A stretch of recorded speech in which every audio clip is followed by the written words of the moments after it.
Hey everyone, welcome back to the course. This will be a quick introduction to JavaScript arrays, what they are and how to use them. So let's just get right into it. What is an array? So far, we've looked at variables as the only way to store data. But what if you have many pieces of data that have a close relationship to one another? For example, what if you had a grocery list with multiple items? You can't just make a variable grocery list and set it equal to more than one thing. For example, apple, banana, and so on. As you can see, we get a whole bunch of errors. This is where arrays are helpful. Arrays are like lists, which allow you to organize similar data together. So the grocery list variable would become const square brackets, and then inside those square brackets, we put item 1. And then to separate them, we put a comma outside of the quotation marks if it's a string, and then item 2, item 3, and so forth.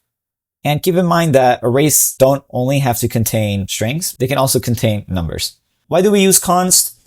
Well, even though we can actually manipulate the array, so we can add or remove items to it, it's still best practice to use const when working with them. So don't worry, even though we put the constant variable name, the data can still be modified inside. Keep in mind that we use commas to separate items together, and this just makes it clear to JavaScript how the items should be separated. If we didn't use commas, for example, item 1 could be treated as item, as one of the items, and then 1 as another one. So adding commas just helps avoid this complication. So let's keep this array simple and just use strings. For this example, I'm going to use apples, kiwis, and bananas.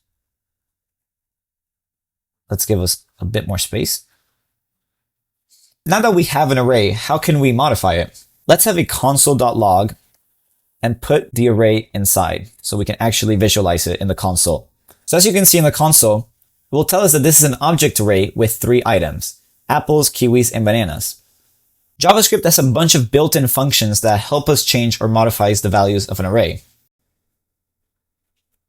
So if you remember in the previous lesson, functions are reusable code that we can call anytime using the function name with parentheses. So the JavaScript built-in functions that we will use, which we actually call methods, are push, pop, and splice. And we'll see what each of those does shortly. Let's start with the push method. Push adds one or more elements to the end of an array. So to call it, we have to call our array, so grocery list, adding a dot, and then calling the method push. And so whatever we put inside of the parentheses, so our parameters, will be added to the end of our array. So let's add pineapples to the end of our array. And then to see inside of it, we can just console.log grocery list. So as you can see, this is before we call the push method, and then this is after we call the push method.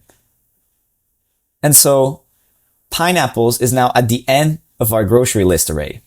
If we wanted to call more than one stuff, we could simply add another parameter by using comma and then adding whatever we wanted. So toilet paper.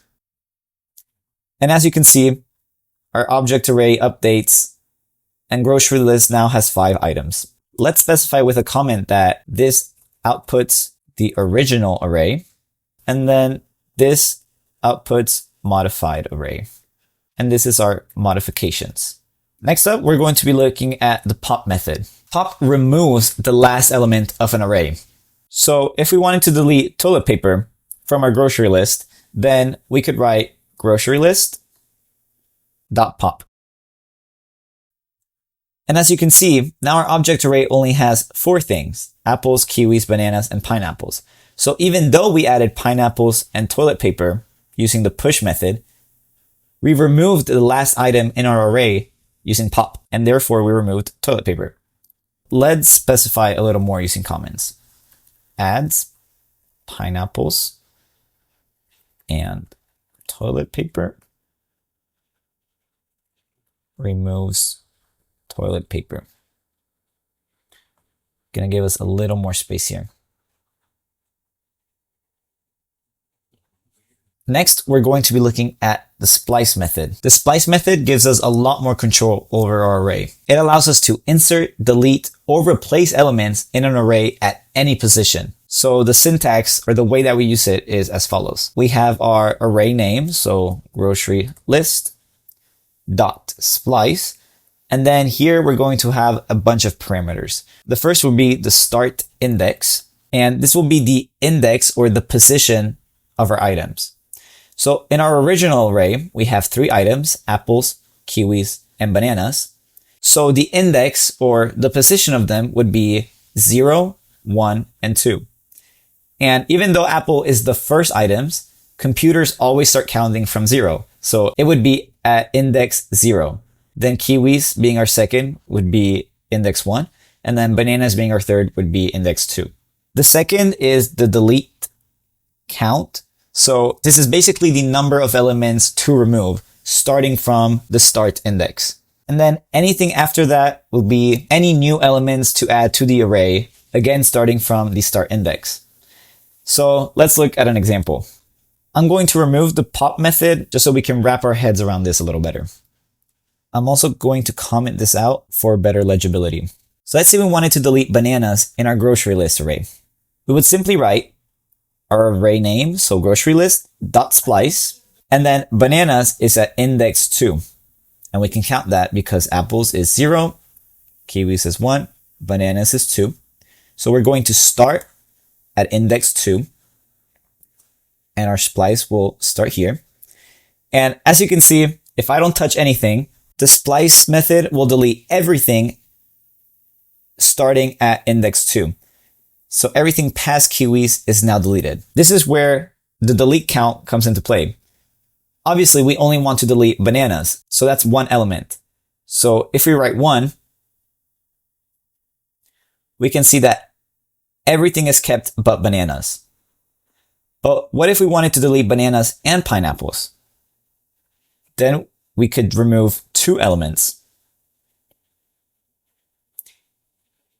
And there, bananas and pineapples are both deleted. But what if we simply wanted to replace bananas? So instead of bananas, I actually want oranges. Well, to do that, we can simply write the array name grocery list dot splice, and we're going to target bananas at index 2, remove bananas, so remove the one element that's there, and then replace it with oranges. And now, as you can see, at index 2, there's oranges instead of bananas. And we can also use this to add items. So see that we wanted to add an item before bananas. Instead of removing bananas, we can just select index 2 and then remove no elements or 0 elements and add oranges. So this is basically saying at index level 2, don't delete anything, but add oranges. And so if we go here, we can see 0, 1, and 2. At index level 2, there's oranges, and then everything else is bananas. If we wanted to put it after bananas, we would have to target index 3, which is pineapples.